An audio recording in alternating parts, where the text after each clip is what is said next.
والد صاحب نے فرمایا، بیٹا کبھی کسی کی عزت سے مت کھیلنا، کہیں ایسا نہ ہو کسی کی بیٹی تمہارے احساسات کے لیے رف کاپی ہو جائے۔ ایک روز میں نے اپنے والد کی ان تمام نصیحتوں کا جواب طنزیہ مسکراہٹ کے ساتھ اس طرح دیا کہ ان باتوں کا دور گزر گیا ہے بابا جان۔ آج کے دور کی لڑکیاں خود چل کر آتی ہیں اور وہ تو خود ہی ایسا چاہتی ہیں۔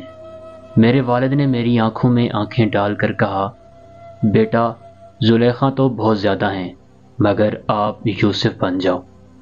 جیسے ہی میں نے یہ جملہ سنا میرے رونگٹے کھڑے ہو گئے، کینچی کی طرح جلتی زبان بند ہو گئی۔ میرے پاس اب کوئی بھی جواب نہیں تھا جو بابا جان کے سامنے پیش کر سکتا۔ واقعی وہ حق اور سچ کہہ رہے تھے، ہمیشہ زلیخا ہی زیادہ رہی ہیں اور ہیں۔ مجھے چاہیے کہ میں یوسف بنوں۔ تیرے یوسف بننے سے زلیخا بھی ہوش و حواس میں آ جائے گی۔ آج کے معاشرے کے لیے ایک زبردست اخلاقی پیغام۔